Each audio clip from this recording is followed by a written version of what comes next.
قبلہ پروفیسر صاحب، آج میں آپ کی توجہ ایک انتہائی اہم بلکہ اس دور کے اگر ہم کہیں کہ سب سے بڑے فتنے کی طرف دلانا چاہوں تو وہ بھی بات درست ہوگی، اور وہ یہ ہے کہ آج بڑی بڑی سنتوں کا انکار شروع ہو گیا ہے۔ سنت کا انکار دراصل سنت کا صرف انکار ایک عمل کا انکار نہیں، میرے ذاتی خیال کے مطابق بلکہ وہ ذات رسالت مآب صلی اللہ علیہ وآلہ وسلم کا انکار ہے، کیونکہ اللہ کا قرآن کہتا ہے ما آتاکم الرسول فخذوہ وما نہاکم عنہ فانتہوا، اللہ کے رسول جو کچھ تمہیں دیتے ہیں وہ لے لیا کرو اور جس سے منع کر دے باز آ جایا کرو۔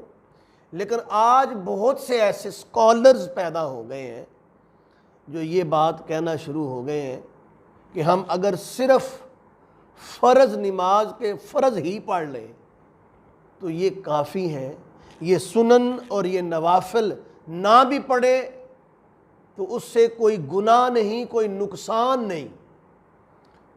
اور مجھے سنن ابو داؤد شریف اور سنن ترمذی کی ایک حدیث پاک یاد آ رہی تھی، حضرت عرباض بن ساریہ رضی اللہ تعالیٰ عنہ سے مروی ہے کہ حضور علیہ السلام نے ایک بڑا بلیغ خطبہ ارشاد فرمایا، اور اس خطبے کے بعد ہمارے دل دہل گئے، آنکھوں سے آنسو نکل آئے، حتیٰ کہ ہم یہ سمجھے کہ رسول اللہ کا آخری خطبہ ہے۔ تو ہم نے کہا یا رسول اللہ کوئی ہمیں وصیت عطا فرما دے۔ تو اس خطبے میں رسول اللہ صلی اللہ علیہ وآلہ وسلم نے بہت سی جو نصیحتیں اور وصیتیں عطا فرمائیں، ان کے بعد ارشاد فرمایا کہ اے میرے اصحاب، جب تم میں سے کچھ لوگ لمبی عمر پائیں گے تو ان قریب وہ بھی بہت بڑے بڑے اختلافات دیکھیں گے جو آج یہ ہم دیکھ رہے ہیں اختلافات۔ تو اس کے بارے میں جو حضور نے حال ارشاد فرمایا وہ تو یہ تھا علیکم بسنتی، کہ اس وقت میری سنت کو تھام کے رکھنا، وسنت خلفاء الراشدین المہدیین، اور ان خلفاء کی سنتوں کو تھام لینا جو ہدایت پر ہیں، نہ صرف اپنی سنت بلکہ اپنے خلفاء کی سنت کا بھی التزام کروایا۔ اور جو آگے الفاظ ہیں حضور نے سختی سے بڑی شدت کے ساتھ میری سنت سے پیوست ہو جانا، اور متفق علیہ حدیث پاک بھی ہے کہ میں تم میں ترکت فیکم امرین، دو عظیم چیزیں چھوڑ کے جا رہا ہوں، ان میں بھی ایک قرآن ہے اور دوسری حضور نے فرمایا میری سنت ہے، جو کبھی جدا نہیں ہوں گے یہاں تک کہ حوض کوثر پر آ جائیں گے۔ لیکن آج سنتوں کا انکار شروع ہو گیا ہے، یہ انکار یہ کہ نہ پڑھیں جی خیر ہے، وقت بچائیں، یہ کریں وہ کریں، دنیا کے ہر کام کے لیے ہمارے پاس وقت ہے، لیکن سنتیں ادا کرنے کے لیے ہم کہتے ہیں نہیں 4 فرض پڑھو اور اپنی جان چھڑاؤ۔ تو اس پر میں چاہتا ہوں میری بھی آپ تھوڑی سی رہنمائی فرمائیں، سامعین کی بھی، تاکہ اس فتنے کا کلا کما کیا جا سکے اور ذات رسالت مآب صلی اللہ علیہ وآلہ وسلم کو اپنی ایمان کا مرکز و محور بنایا جائے۔ علامہ اقبال کا ایک شعر مجھے یاد آ گیا، وہ میں سنا کے اپنے سامعین کو بھی آپ کو گفتگو کا موقع دیتا ہوں۔ حضور علامہ محمد اقبال رحمۃ اللہ علیہ نے کہا کہ جب انگریز یہاں پہ آئے تو انگریزوں نے بھی مسلمانوں کو کمزور کرنے کا اور ان کو زوال پذیر کرنے کا ایک ہی نسخہ نکالا تھا، وہ بھی ذات رسالت مآب سے دور کرنا۔ اور وہ فرماتے ہیں یہ فاقہ کش جو موت سے ڈرتا نہیں ذرا، روح محمد اس کے بدن سے نکال دو، فکر عرب کو دے کے فرنگی تخیلات، اسلام کو حجاز و یمن سے نکال دو۔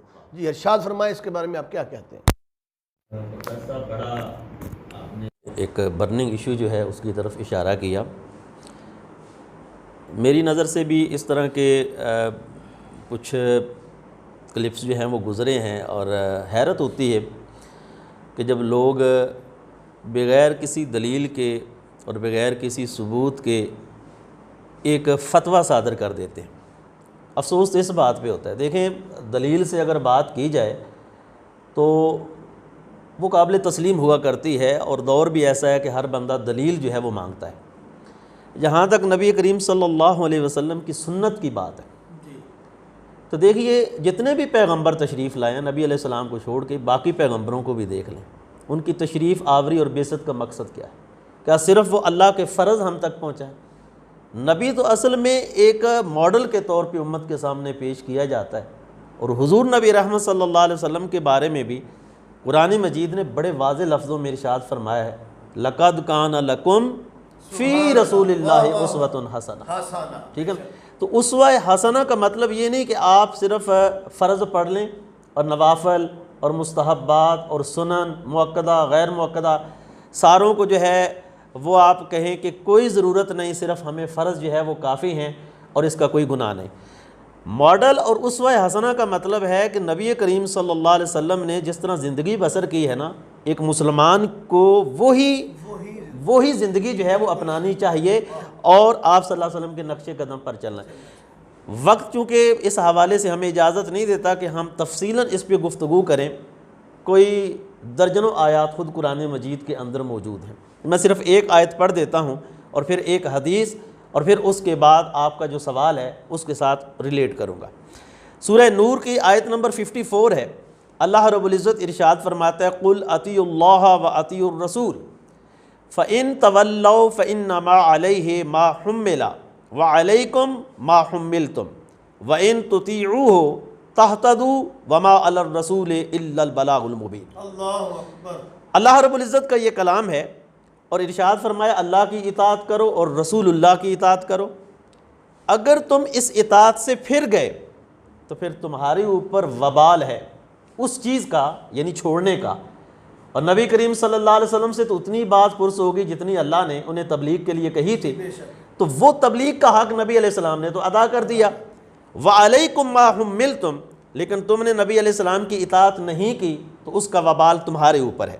اور پھر فرمایا وَإِن تُطِيعُوهُ تَهْتَدُوا، اگر تم نبی علیہ السلام کی اطاعت کرو گے تو ہدایت پا جاؤ گے۔ تو اس کا مطلب ہے ہدایت کا تعلق اطاعت مصطفیٰ کے ساتھ ہے، سیرت مصطفیٰ کے ساتھ ہے اور اتباع سنت مصطفیٰ صلی اللہ علیہ وسلم۔ وَمَا عَلَى الرَّسُولِ إِلَّا الْبَلَاغُ الْمُبِينُ، رسول کا کام تو صرف واضح تبلیغ کرنا ہے، سو وہ تبلیغ کرتے رہے ساری زندگی، اپنے عمل سے، اپنے قول سے، اپنے فعل سے، اپنی تقریر سے۔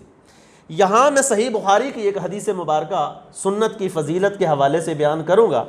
یہ فضیلت بھی ہے اور اس میں آپ یہ بھی سمجھیں گے کہ صحابہ کرام کو سنت کے ساتھ کتنی محبت تھی، اور آج جو کہا جاتا ہے کہ اگر یہ نہ کیا جائے تو یار خیر ہی ہے، کیا یہ مسئلہ صحابہ کو سمجھ نہیں آیا تھا؟ ان کے سامنے بھی تو یہ چیزیں تھیں۔ یہ صحیح بخاری کی روایت ہے، عبداللہ بن عمر رضی اللہ تعالیٰ عنہ راوی ہیں کہ حضرت عمر بن خطاب رضی اللہ تعالیٰ عنہ انہوں نے دیا حجر اسود کو بوسہ۔ حجر اسود کو بوسہ دینے کے بعد انہوں نے ارشاد فرمایا کہ انی لعالم انک حجر، میں نے پتہ ہے تو پتھر ہے، ٹھیک ہے نا، میں جانتا ہوں تو پتھر ہے، لا تضر ولا تنفع، تو بذات خود نہ فائدہ دے سکتا ہے نہ نفع دے سکتا ہے، میں تجھے بوسہ کیوں دے رہا ہوں؟ نفع دے سکتا ہے نہ نقصان دے سکتا ہے، میں تجھے بوسہ کیوں دے رہا ہوں؟ ولولا انی رأیت النبی صلی اللہ علیہ وسلم استلمک ما استلمتک، اگر میں نے نبی کریم صلی اللہ علیہ وسلم کو تجھے بوسہ دیتے ہوئے نہ دیکھا ہوتا تو میں کبھی تمہیں بوسہ نہ دیتا۔ حالانکہ بوسہ دینا کون سا فرض ہے یار؟ حجر اسود کو بوسہ دینا فرض ہے؟ نہیں فرض ہے، لیکن حضور علیہ الصلوۃ والسلام نے حجر اسود کو چونکہ بوسہ دیا، سنت بنائی، تو حضرت عمر رضی اللہ تعالیٰ عنہ اس کام کو کرنے کے اوپر فخر کر رہے ہیں اور اعلان بھی کر رہے ہیں کہ میں اس سنت کا تارک نہیں ہوں۔ اس سے بڑی بات اسلام کے اندر تکبر بالکل بھی جائز نہیں ہے، کسی حال میں تکبر کی اجازت نہیں ہے، لیکن رمل کیا ہے؟ جب آپ طواف کرتے ہیں تو پہلے 3 چکروں کے اندر آپ سینہ نکال کے بازو ہلا کے اکڑ کر کیا کرتے ہیں؟ طواف کرتے ہیں۔ اچھا، اس کی اگر حکمت دیکھیں تو حکمت یہ تھی کہ جب مسلمان مدینہ شریف سے آئے تھے، کیونکہ بیماری وہاں پر بڑی عام ہو چکی تھی، تو کمزوری کی حالت میں وہ طواف کرنے کے لیے آئے، تو مشرکوں نے تانا دیا، کہنے لگے دیکھو یہ طواف کریں گے، ٹانگیں ان کی دیکھو پتلی پتلی ٹانگیں ہیں، کمزور ہے، چلا جاتا نہیں ہے، تو یہ طواف کریں گے خانہ کعبہ کا۔ تب نبی علیہ السلام نے فرمایا سینہ نکال کے چلو، رمل کرو، ہاتھ ہلا کے چلو، تاکہ مشرکوں کو پتہ چلے کہ ان کے اندر اگر ظاہری حالت طاقت دیکھنے میں بڑی تھوڑی ہے لیکن ایمانی قوت طاقت سے ان کے سینے معمور ہے۔ اچھا، حکمت تو یہ تھی رمل کی، لیکن آج کون سی حکمت ہے؟ اللہ نے اسلام کو غلبہ دے دیا ہے جی، لیکن آج بھی رمل کیا جاتا ہے، اور حضرت عمر فاروق رضی اللہ تعالیٰ عنہ ارشاد فرماتے ہیں ہم نبی کریم صلی اللہ علیہ وسلم کی یہ سنت بھی ترک نہیں کریں گے، ہاں جی، حالانکہ اس کے اندر تکبر کی بھی بو آتی ہے، اس کی تکبر کی اجازت ہی کوئی نہیں. لیکن صحابہ اس قدر سنت کے جو ہے وہ فالورز تھے اور سنت کی اطاعت کا. مجھے حضرت سیدنا عثمان غنی کا وہ مسند امام احمد کے اندر وہ بھی روایت موجود ہے کہ آپ نے ایک مرتبہ پانی منگوایا. یہ خلفائے راشدین میں ہے نا. آپ نے جو حدیث پاک پڑھی کہ علیکم بسنتی و سنت الخلفاء الراشدین، تو راشدین کی سنت بھی ذرا دیکھ لیں. حضرت عثمان غنی رضی اللہ تعالی عنہ انہوں نے پانی منگوایا، مسند احمد کے اندر روایت ہے، اور پانی منگوا کے وضو کیا. وضو کرنے کے بعد نبی کریم صلی اللہ علیہ وسلم کے یہ غلام مسکرائے. پوچھا سامعین سے پتہ ہے کیوں مسکرایا ہوں؟ کہا جی نہیں کوئی نہیں پتا. فرمایا اچھا میں ہی بتاتا ہوں کیوں مسکرایا. کہا کہ بات یہ ایک مرتبہ اسی مقام پر میں نے اپنے محبوب نبی صلی اللہ علیہ وسلم کو وضو کرنے کے بعد اسی طرح مسکراتے ہوئے دیکھا تھا، بس اسی سنت کو پورا کرنے کے لیے میں نے مسکرانے تاکہ سنت کو بھی ترک نہیں کریں. سنت کو ترک، یہ خلفائے راشدین کی جو ہے وہ. اچھا اب میں نے جو کلپ سنا ہے نا، جو مجھے دکھایا گیا کلپ، بڑا عجیب طرح کا اس کے اندر لاجک ہے. کہتے ہیں جی نماز کے اندر جو سنت موقدہ ہے نا، اس کو موقدہ سنت موقدہ، اس کو اگر چھوڑ دیا جائے تو گناہ کوئی نہیں ہے. پڑھ لیں تو ثواب ہے، فضیلت ہے، نہ پڑھیں تو اس پہ کوئی ملامت، اس پہ کوئی اساءت، اس پہ کوئی کسی طرح کی بھی پریشانی نہیں ہے. یعنی یہ سنت کو ہلکا سمجھا جا رہا ہے، بالکل لائٹ لیا جا رہا ہے. ٹھیک ہے. اب یہ جتنی گفتگو اب تک خیال ہے یہ ترغیب دی جا رہی ہے سنت کو چھوڑنے کی. سنت کو ظاہر بات ہے، صرف یہ کہ ایک آپشن ہے کہ اگر آپ نہیں پڑھتے تو سنت کو چھوڑ رہے ہیں، سنت کا ترک کرنا آپ پہ آئے گا. جی جی بالکل، اللہ سے دوری آئے گی. صرف یہاں پہ نہیں روک رہے بلکہ سنت کو چھوڑنے کی ترغیب ایک راہ ہموار کی جا رہی ہے. یہاں پر تو لوگ ویسے ہی دین سے دور ہیں. اب اگر مزید ان کو ہم اس طرح کی رخصتیں دیں جو 1400 سال میں آج تک کسی نے اس طرح کی رخصت نہیں دی ہے ہیں، تو ہم باقاعدہ اس کی ویڈیوز بنا کے لوگوں کو کہیں کہ ان کو سنو ہیں اور سنت کی کوئی ضرورت نہیں ہے، تو پھر بتائیے پھر تو چند فرائض ہر چیز کے اندر رہ جائیں گے.